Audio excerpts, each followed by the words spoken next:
이에 예수의 이름이 드러난지라. 헤롯 왕이 듣고 이르되 이는 세례 요한이 죽은 자 가운데에서 살아났도다. 그러므로 이런 능력이 그 속에서 일어나느니라 하고, 어떤 이는 그가 엘리야라 하고 또 어떤 이는 그가 선지자니 옛 선지자 중에 하나와 같다 하되, 헤롯은 듣고 이르되 내가 목벤 요한 그가 살아났다 하더라. 전에 헤롯이 자기가 동생 빌립의 아내 헤로디아에게 장가 든 고로 이 여자를 위하여 사람을 보내어 요한을 잡아 옥에 가두었으니, 이는 요한이 헤롯에게 말하되 동생의 아내를 취한 것이 옳지 않다 하였습니다.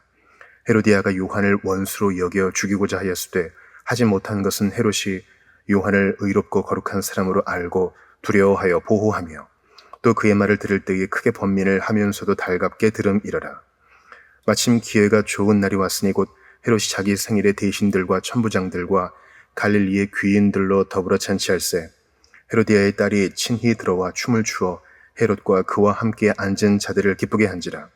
왕이 그 소녀에게 이르되 무엇이든지 내가 원하는 것을 내게 구하라. 내가 주리라 하고, 또 맹세하기를 무엇이든지 내가 내게 구하면 내 나라의 절반까지라도 주리라 하거늘, 그가 나가서 그 어머니에게 말하되 내가 무엇을 구하리이까? 그 어머니가 이르되 세례 요한의 머리를 구하라 하니, 그가 곧 왕에게 급히 들어가 구하여 이르되 세례 요한의 머리를 소반에 얹어 곧 내게 주기를 원하옵나이다 하니, 왕이 심히 근심하나 자기가 맹세한 것과 그 앉은 자들로 인하여 그를 거절할 수 없는지라.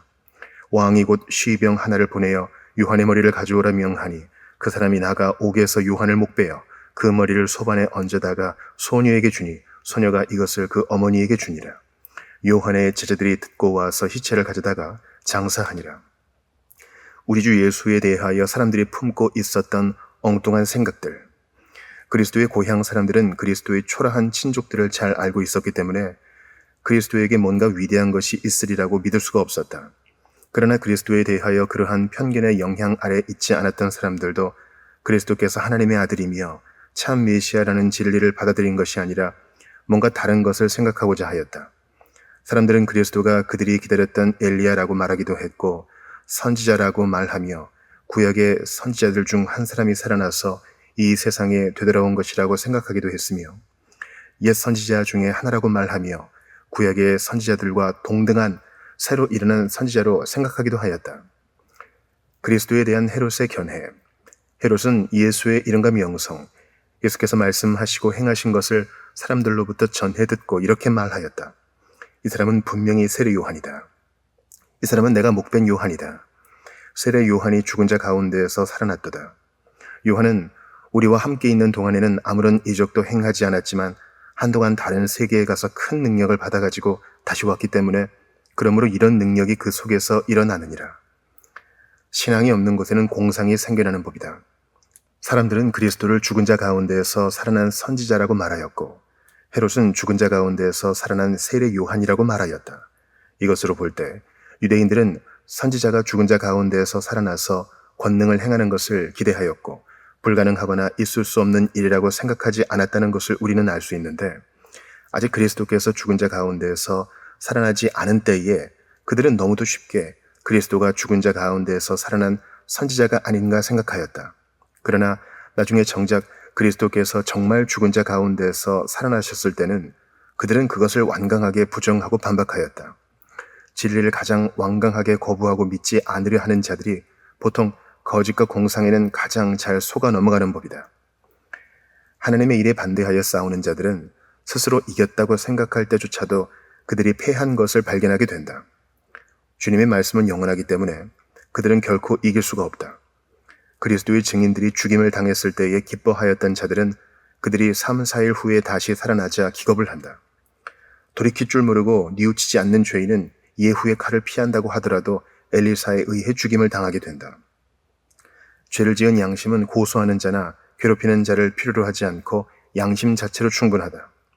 세례 요한을 죽인 일에 대해서 사람들은 아무도 대놓고 헤롯을 책망할 수 없었겠지만, 헤롯은 스스로 자신을 책망한다. 내가 목벤 요한.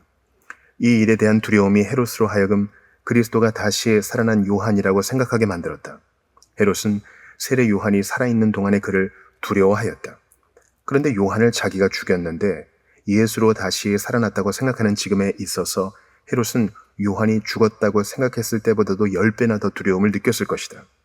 사람은 유령들이 복수할까봐 공포를 느끼듯이 양심의 가책에 의해서도 공포를 느낀다. 그러므로 유동치 않는 평안을 지키고자 하는 자들은 더럽혀지지 않은 양심을 간직하지 않으면 안 된다. 회개하여 구원받는 진리가 없는 곳에는 강한 죄의식에 의한 공포가 있을 수 있다. 그리스도에 대하여 이러한 죄의식을 갖고 있었던 헤롯은 나중에 그리스도를 죽이고자 하였고 그리스도를 무시하였다. 그러므로 헤롯은 죽은 자 가운데에서 살아난 자가 와서 말해도 설득되지 않을 사람이기 때문에 죽은 자 가운데서 살아난 세례 요한에 의해서도 설득되지 않았다. 헤롯이 세례 요한을 죽인 이야기. 이 이야기는 마태복음에서와 마찬가지로 이 대목에 나온다. 좀 더 자세하게 살펴보자. 헤롯은 세례 요한을 한동안 높게 평가하고 존경하였다. 이러한 내용은 오직 이 복음서 기자만이 언급한다. 여기서 우리는 사람이 은혜와 영광을 향하여 상당한 정도로 나아가고서도 목적지에 도달하지 못하고 영원히 멸망받을 수 있다는 것을 본다. 헤롯은 요한을 의롭고 거룩한 사람으로 알고 두려워하였다. 사람이 선한 사람들, 특히 선한 사역자들에 대하여 그들 속에 있는 선함으로 인하여 커다란 존경심을 지니고 있으면서도 자기 스스로는 악한 사람일 수 있다. 좀 더 살펴보자. 요한은 의롭고 거룩한 사람이었다. 완전하게 선한 사람이 되려면 의와 거룩, 이 두 가지가 구비되어 있어야 한다. 하나님에 대한 거룩과 사람들에 대한 의로움. 요한은 이 세상에 대하여 금욕적이었기 때문에 의와 거룩에 좋은 친구가 될 수 있었다. 헤롯은 사람들 가운데서의 일반적인 평판에 의해서만이 아니라 요한과의 개인적인 친분에 의해서 이것을 알고 있었다. 스스로는 의와 거룩을 거의 가지고 있지 않은 자들도 다른 사람들 속에서 그러한 것들을 분별할 수 있다. 그래서 헤롯은 요한을 두려워하고 존경하였다. 거룩과 의는 존경을 불러오기 때문에 스스로 선하지 않은 많은 자들이 거룩과 의를 구비한 사람을 존경하게 된다. 헤롯은 요한을 보호하였다. 어떤 이들은 이 본문을 헤롯이 세례 요한을 그 원수들의 적으로부터 보호막 역할을 하였다는 것으로 이해한다.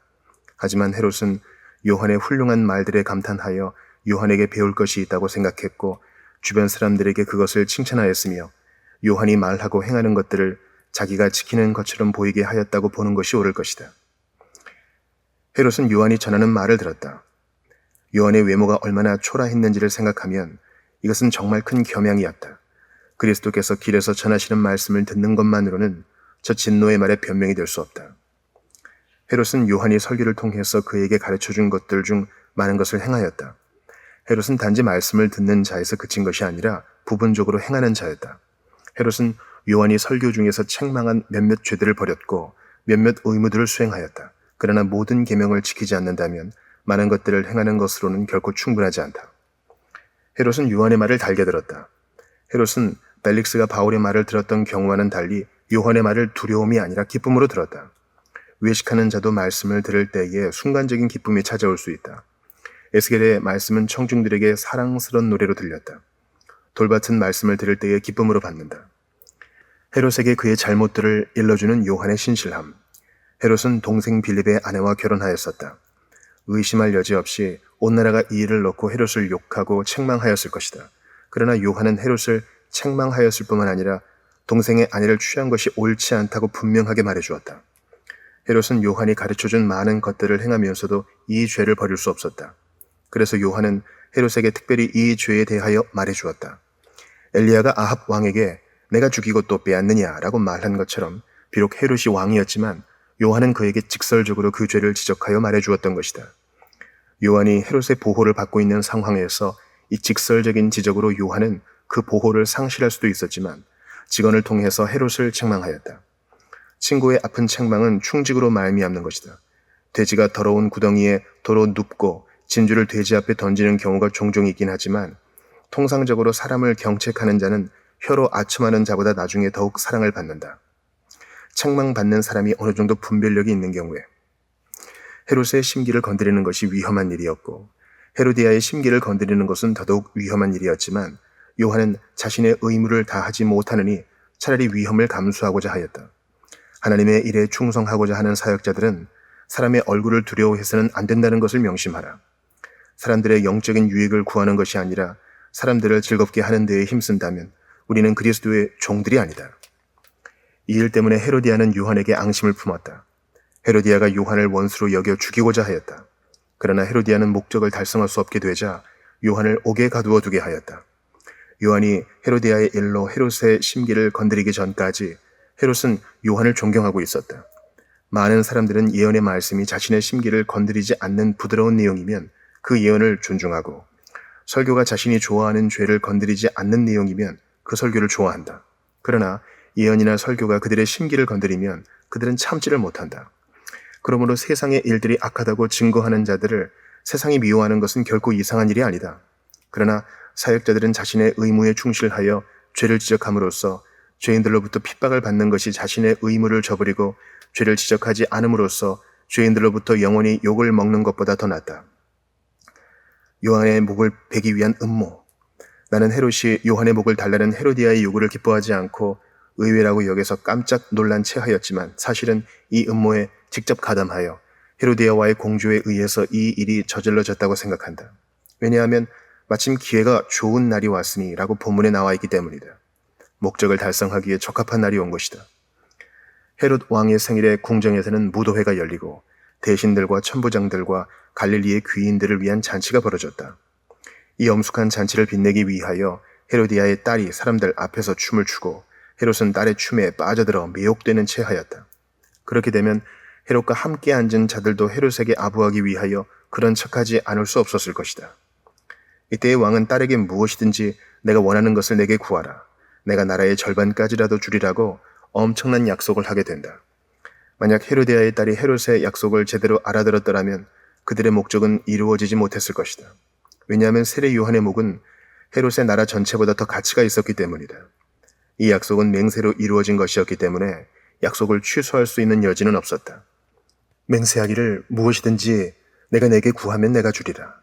나는 헤로디아의 딸이 무엇을 요구할지를 알고 있지 않았다면 헤롯이 맹세를 통해서 그런 엄청난 약속을 하는 일은 결코 없었을 것이라고 생각한다. 헤로디아의 딸은 어머니로부터 사주를 받아서 세례 요한의 머리를 요구하였다.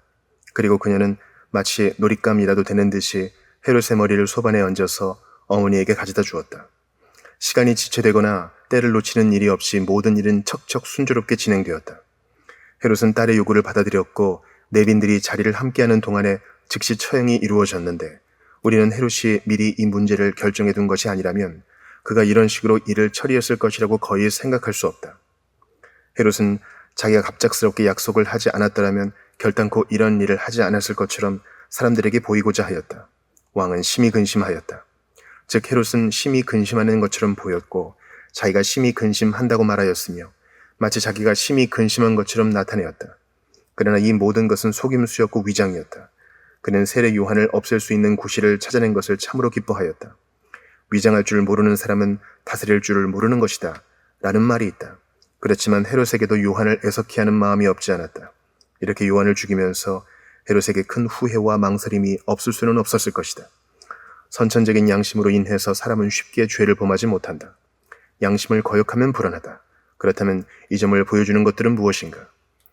헤롯은 자기가 한 맹세를 지켜야 할 의무에 대하여 대단히 민감한 채 한다. 만약 헤로디아의 딸이 나라의 4분의 1을 구하였더라면 헤롯은 분명히 자신의 맹세를 회피할 방도를 찾아내고 말았을 것이다. 이 약속은 무모하게 이루어졌기 때문에 헤롯으로 하여금 의롭지 못한 일을 하도록 구속할 수 없었다. 죄악된 맹세를 하였다면 회개함으로써 그 맹세가 이루어지지 않도록 해야 한다. 왜냐하면 회개는 우리가 잘못한 것들을 우리의 힘이 닿는 한에서 취소하는 것이기 때문이다. 데오도시우스 황제는 소송인으로부터 약속을 하라고 재촉을 받고 나는 그것을 말한 것이기는 하지만 그것이 옳지 않은 것이면 약속한 것은 아니라고 대답하였다. 만약 헤롯이 음모를 전혀 알지 못한 가운데 이 무모한 약속을 한 것이라면 그가 약속한 것을 서둘러서 실행에 옮긴 것은 그 자리에 있던 내빈들로 말미암아 흥을 돋우기 위한 것이었을 가능성이 크다. 왜냐하면 본문에서는 헤롯이 자기가 맹세한 것과 그 앉은 자들로 인하여 자신의 맹세를 지키지 않을 수 없었다고 말하고 있기 때문이다. 헤롯은 자기와 함께 앉은 자들을 자랑스럽게 여겼으므로 그들을 만족시키기 위해서는 무슨 짓이라도 했을 것이다. 이렇게 군주들은 사람들로부터 존경을 받고 신망을 얻기 위해서 스스로 사람들의 노예가 된다. 헤롯의 신하들 중 그 누구도 헤롯이 대신들과 천부장들과 갈릴리의 귀인들에게 보여준 경외심을 헤롯에게 보여주지는 않았을 것이다. 헤롯은 시위병 하나를 집행관으로 삼아 요한에게 보냈다. 피에 굶주린 폭군들에게는 그들의 가장 잔혹하고 불의한 명령들을 기꺼이 받드는 집행관들이 있다. 사울에게도 도액이란 자가 곁에 있어서 다른 부하들은 여호와의 제사장들을 죽이라는 명령을 거부하였지만 도액이 나서서 사울의 명령을 받들었다. 이 일의 결과는 다음과 같았다. 헤롯의 사악한 궁정은 그들을 괴롭혀왔던 선지자가 죽자 온통 축제 분위기였다. 요한의 머리는 소녀에게 주어졌고 소녀는 어머니에게 그 머리를 바쳤다. 세례 요한을 따르던 거룩한 무리들은 온통 눈물 바다였다. 요한의 제자들은 이 일을 대수롭지 않게 여겼다. 그들은 이 일을 듣고 와서 방치된 시체를 가져다가 장사하였다. 그러므로 헤롯은 세례 요한이 죽은 자 가운데서 살아났다는 망상에 사로잡혀 두려워하였을 때에 마음만 먹었다면 얼마든지 그 무덤에 가서 진상을 확인할 수 있었을 것이다. 사도들이 예수께 모여 자기들이 행한 것과 가르친 것을 낱낱이 고하니 이르시되 너희는 따로 한적한 곳에 가서 잠깐 쉬어라 하시니 이는 오고 가는 사람이 많아 음식 먹을 겨를도 없습니다. 이에 배를 타고 따로 한적한 곳에 갈새 그들이 가는 것을 보고 많은 사람이 그들인 줄 안지라. 모든 고을로부터 도보로 그곳에 달려와 그들보다 먼저 갔더라. 예수께서 나오사 큰 무리를 보시고 그 목자 없는 양 같음으로 인하여 불쌍히 여기사 이에 여러 가지로 가르치시더라. 때가 저물어 가매 제자들이 예수께 나와 여짜오되 이곳은 비인들이요 날도 저물어 가니 무리를 보내어 두루 촌과 마을로 가서 무엇을 사 먹게 하옵소서. 대답하여 이르시되 너희가 먹을 것을 주라 하시니 여짜오되 우리가 가서 200데나리온의 떡을 사다 먹이리이까. 이르시되 너희에게 떡 몇 개나 있는지 가서 보라 하시니 알아보고 이르되 떡 5개와 물고기 2마리가 있더이다 하거늘 제자들에게 명하사 그 모든 사람으로 떼를 지어 푸른 잔디 위에 앉게 하시니 때로 100명씩 또는 50명씩 앉은지라.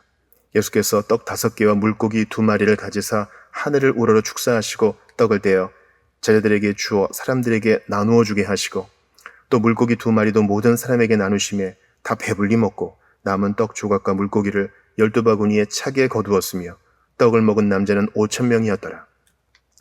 이 절에는 다음과 같은 내용들이 나온다. 그리스도께서 복음을 전하고 이적을 행하라고 보내셨던 사도들이 돌아옴. 사도들은 얼마 동안 여러 지방으로 흩어졌지만 어느 정도의 성과를 이룬 후에는 모여서 성과를 서로 비교해보고 그들에게 위임된 일들을 어떻게 행하였는지를 보고하기 위하여 그들의 활동의 중심인 예수께로 나아왔다. 마치 사람들을 잔치에 초청하기 위하여 보내심을 받은 종이 손님들로부터 대답을 받아가지고 돌아와서 주인에게 모든 것들을 고하는 것처럼 여기에서 사도들도 그렇게 하였다. 사도들이 예수께 모여 자기들이 행한 것과 가르친 것을 낱낱이 고하니 사역자들은 그들이 행한 것과 가르친 것에 대하여 회개하여야 하기 때문에 자신의 영혼에 대해서 경성할 뿐만 아니라 자기가 청산할 자인 것 같이 다른 사람들의 영혼에 대해서도 경성하여야 한다. 사역자들은 아무 일이나 행하고 아무 것이나 가르쳐서는 안 되고 그들이 하고자 하는 일을 반드시 주 예수께 반복적으로 보고하여야 한다.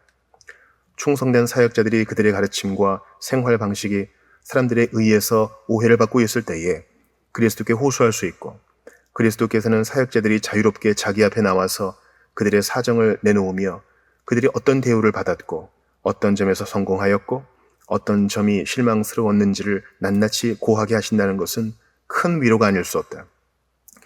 그리스도께서 피로해진 사도들이 휴식을 취할 수 있도록 자상하게 배려하심. 그리스도께서는 사도들이 기력이 거의 소진되어 있는 것을 아시고 너희는 따로 한적한 곳에 가서 잠깐 쉬라고 말씀하셨다. 제자들이 전도 활동의 결과를 보고하기 위하여 그리스도께 온 바로 그때에 요한의 제자들은 세례 요한의 죽음에 관한 비보를 들고 그리스도께 나아왔던 것으로 보인다. 그리스도께서 놀란 제자들과 피곤한 제자들을 각각 배려하셔서 피곤한 자들에게는 휴식을, 놀라 두려워하는 자들에게는 피난처를 마련해 주신 것을 주목하라. 그리스도께서 제자들에게 가서 쉬라고 하신 말씀 속에는 인자하심과 긍휼하심이 넘친다. 그리스도의 가장 활동적인 종들도 어느 정도의 휴식과 여유를 필요로 하는 몸을 지니고 있기 때문에 긴장 속에서 항상 일만 할 수는 없다. 하나님을 찬양하기를 쉬지 않는 하늘나라에 가기까지 우리는 휴식 없이 하나님을 섬기는 일을 계속할 수는 없는 노릇이다. 그리고 주님께서는 몸을 위하시기 때문에 몸을 고려하여 몸이 쉴 시간을 허락하실 뿐만 아니라 몸이 휴식을 원하게 만들어 놓으셨다. 내 백성아 갈지어다. 내 밀실에 들어가서 내 문을 닫고 잠깐 숨을 지어다. 부지런하고 성실하게 일하는 자들은 일에서 물러나 유쾌하게 휴식할 수 있다. 노동자는 먹는 것이 많든지 적든지 잠을 달게 자느니라. 그리스도께서는 제자들에게 따로 가 있으라고 하셨다. 왜냐하면 제자들이 사람들과 함께 있게 되면 제자들은 사람들에게 유익을 주기 위하여 어쩔 수 없이 뭔가를 말하고 행하지 않을 수 없을 것이기 때문이었다. 휴식을 취하려면 따로 있어야 한다. 그리스도께서는 훌륭한 건물들과 정원들이 있는 쾌적한 별장이 아니라 숙박시설이 대단히 빈약하고 오직 자연으로만 채워져 있는 한적한 곳으로 제자들을 초대하여 조용히 쉬게 하셨다. 이것은 그리스도께서 계셨던 그 밖의 다른 모든 환경들과 맥을 같이 하는 것이었다. 배를 말씀을 전하기 위한 강단으로 사용하셨던 그리스도께서 한적한 곳을 휴식장소로 삼으신 것은 전혀 이상한 일이 아니다. 그리스도께서는 제자들에게 단지 잠깐만 쉬라고 하셨다. 제자들은 오랫동안 쉬어서는 안 되었고 잠시 숨을 돌린 후에는 곧바로 다시 일을 하러 가야 했다. 하늘나라에 갈 때까지는 하나님의 백성들에게는 충분한 휴식은 없는 것이다. 제자들에게 휴식이 주어진 이유는 단지 그들이 끊임없이 일을 해왔기 때문이 아니라 지금도 여전히 끊임없이 바쁘게 일해야 하는 상황이었기 때문이다. 오고 가는 사람이 많아 음식 먹을 겨를도 없었기 때문에 그들은 일을 제대로 할 수 없었다. 모든 것을 위하여 적절한 시간이 배정되어야 많은 일이 훨씬 수월하게 행해질 수 있다. 그러나 사람들이 끊임없이 오고 가면서 규칙이나 질서가 지켜지지 않는다면 수고를 많이 하고도 되는 일은 별로 없게 될 것이다. 따라서 그들은 배를 타고 한적한 곳으로 갔는데 바다를 가로질러 간 것은 아니었고 해안을 따라서 항해하여 벳세다 광야로 간 것이었다. 배를 타고 가는 것은 육로로 가는 것보다 훨씬 덜 힘이 드는 일이었다. 그들은 따로 있기 위해서 몰래 배를 타고 떠났다.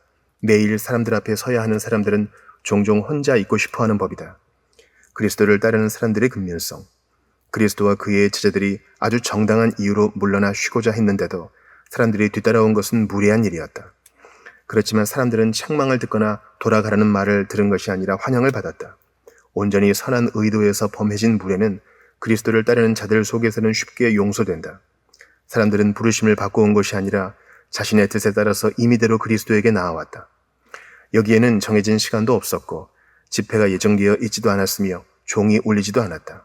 그렇지만 그들은 구름처럼 몰려왔고 비둘기들처럼 날아서 모여왔다.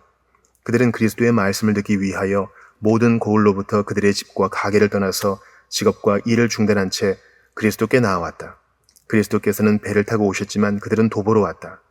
또한 그리스도께서 그들을 시험해 보시려고 냉담하게 대하여 떨쳐버리고자 하셨지만 그들은 악착같이 그리스도에게서 떨어지려 하지 않았다. 그들은 도보로 달려서 매우 서둘렀기 때문에 제자들보다 먼저 도착하였고 하나님의 말씀에 대한 갈망으로 그리스도께 모여들었다. 황량하고 불편한 광야까지라도 그들은 그리스도를 따랐다. 그리스도의 임재는 광야를 낙원으로 바꾸어 놓는다. 그리스도께서 무리들을 환대하심. 예수께서 큰 무리를 보셨을 때 방해받지 않고 따로 있고자 한 상황에서 아무리 많은 선한 사람들이 찾아온다고 해도 불쾌감을 나타낼 법도 한데 오히려 그들을 불쌍히 여기사 애정어린 눈길로 바라보셨다. 왜냐하면 그들은 목자 없는 양 같아서 잘 양육을 받고 인도를 받으며 기꺼이 가르침 받기를 원하였지만 그들을 올바른 길로 인도해주고 선한 가르침으로 꼴을 먹여줄 목자가 없었기 때문이었다. 이 때문에 그리스도께서는 그들을 불쌍히 여기셔서 그 중에 있는 병자를 고쳐주셨을 뿐만 아니라 여러 가지로 가르치셨다. 우리는 그들이 모두 진실하고 선하여 말씀을 배울 자격이 있었을 것이라고 확신한다. 그리스도께서 무리들을 위해 준비하신 음식. 그리스도께서는 모든 청중들을 자신의 손님으로 정중하게 맞아서 눈부신 환대를 하셨다. 그런데 이 환대는 이적적인 것이었기 때문에 진정으로 눈부신 것이었다고 할 수 있다. 제자들은 무리들을 집으로 보내야 한다는 의견을 내놓았다. 때가 저물어 가고 밤이 다가오자 제자들은 이곳은 빈들이요 날도 저물어 가니 무리들을 보내어 무엇을 사 먹게 하옵소서라고 말하였다. 제자들은 이렇게 그리스도께 제안하였지만 우리는 무리들이 그 제안대로 했다는 것을 듣지 못한다. 제자들은 무리들이 일용할 양식보다 그리스도의 입에서 나오는 말씀을 더 소중히 여겨서 말씀을 듣느라고 배고픔을 잊어버리고 있으니 우리를 보내소서라고 말하지 않았다. 제자들도 배가 고팠겠지만 도리어 제자들은 무리들을 해산시켜서 돌려보내는 것이 그들에게 친절을 베푸는 것이라고 생각하였다. 원함이 있다면 선한 일에서 예상했던 것보다 더 많은 일을 하고 더 오래 견딜 수 있다는 것을 명심하라. 그리스도께서는 무리들을 모두 먹이라고 명하셨다. 너희가 먹을 것을 주라. 무리들이 몰려들어서 그리스도와 그 제자들이 음식조차 제대로 먹을 수 없었지만 그렇다고 해서 그리스도께서는 무리들을 굶겨서 보내려 하지 않으시고 무리들에게 먹을 것을 주라고 명하셨는데 이것은 우리에게 무례한 자들에게도 친절하게 대할 것을 가르치신 것이다. 그리스도와 그 제자들은 한적한 곳에서 드시려고 한 끼니 분량의 양식을 가져갔지만 이제 그것들을 무리들에게 나눠주고자 하시는 것이다. 이렇게 그리스도께서는 무리들을 극진히 대접하신다. 무리들은 그리스도의 말씀이라는 영의 양식을 먹었고 이제 그리스도께서는 무리들에게 육의 양식이 핍절하지 않도록 배려하고 계신다. 안전을 보장해주는 것만이 아니라 양식을 공급해주는 것도 의무에 속한다. 오직 하나님으로 하여금 하늘에서 비를 내려 저수지들을 채우시고 시온을 향하여 가는 자들을 위하여 눈물 골짜기에 샘이 있게 하셔서 힘을 더하여 주시게 하라. 시험하지 않고 오직 믿기만 한다면 하나님의 섭리는 하나님의 신실한 종들을 결코 실망시키는 법이 없고 때를 따라 공급되는 놀라운 구원을 통해서 새롭게 힘을 더하여 주신다. 여호와를 앙망하는 자들을 위하여 여호와께서 공급해 주시는 여호와 이레를 우리는 자주 보아왔다.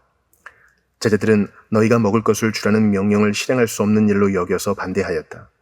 우리가 가서 200데나리온의 떡을 사다 먹이리이까? 이렇게 제자들은 연약한 믿음으로 말미암아 그리스도께서 내리실 지시를 기다리지 못하고 나름대로의 계산을 해서 그리스도의 명령에 이의를 제기하였다. 그들이 품은 의무는 그들에게 200데나리온의 돈이 없다는 것, 돈이 있더라도 그 많은 떡을 갑자기 어디에서 사올 수 있느냐 하는 것, 과연 그 정도 분량의 떡으로 이 많은 무리를 먹일 수 있겠느냐 하는 것이었다. 그런데 모세도 이러한 의문을 제기한 적이 있었다. 그들을 위하여 양떼와 소떼를 잡은들 족하오리이까?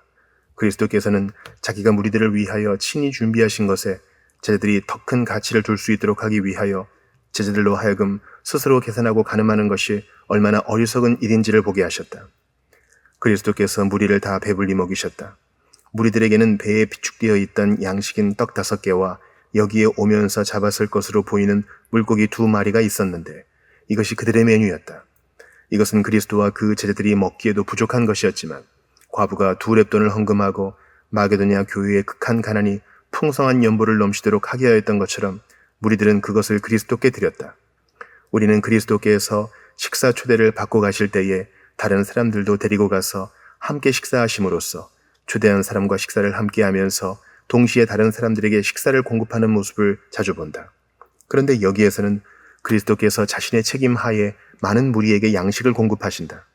이것은 사람들이 그들의 소유로 그리스도를 섬기고자 할 때에 그리스도께서 그 초대를 받아들이신 것은 스스로 다른 방식으로 양식을 공급받을 수 없어서가 아니라 시장하셔도 사람들에게 말할 필요가 없으셨다. 다른 사람들의 초대를 기꺼이 받아들이는 겸손함 때문이었고 또한 이적을 스스로를 위해서 행하시는 것은 이적의 의도에 맞지 않는 것이었기 때문이었다. 좀 더 자세하게 살펴보자. 광야에서의 식사는 소박한 것이었다. 그리스도께서는 얼마든지 진수성찬을 마련하실 수 있었지만 그렇게 하지 않으셨다. 이것을 통해서 그리스도께서는 소박한 음식으로 만족하고 진수성찬을 탐하지 말 것을 가르치시고자 하셨다. 우리에게 꼭 필요한 것들이 있다면 굳이 맛있는 것이나 흥미를 자극하는 것들은 필요 없는 것이다. 하나님께서는 사랑 안에서 우리의 굶주림을 채우도록 식물을 주시지만 진노 속에서 우리의 탐욕대로 식물을 주신다. 하나님께서 여호와를 경외하는 자들에게 약속하신 것은 진정으로 그들을 먹여주리라는 것이었지 그들에게 잔치를 베풀어 주리라는 것은 아니었다. 그리스도와 그 제자들이 소박한 음식을 드셨다면 우리도 마땅히 그래야 한다. 손님들은 질서정연하였다.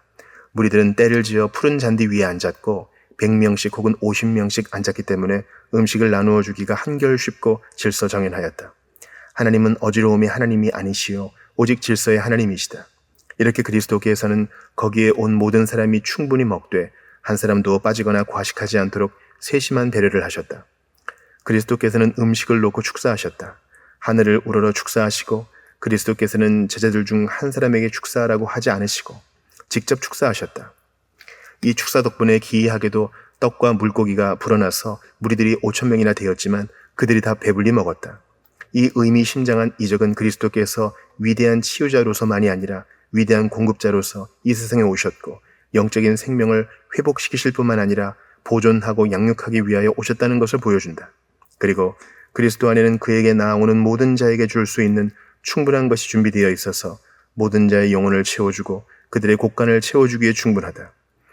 그리스도께 나아오는 자는 아무도 빈손으로 돌아감이 없이 충만하게 체험을 받게 된다. 그리스도께서는 무리들이 먹고 남은 12바구니나 되는 조각들에 관심을 가지셨다. 그리스도께서는 충분한 떡을 공급해 주셨지만 남은 조각들에 대한 관심을 통해서 우리에게 하나님께서 공급해 주신 선한 것들 중 그 어느 것이라도 허비해서는 안 된다는 것을 가르쳐 주시고자 하신 것이다.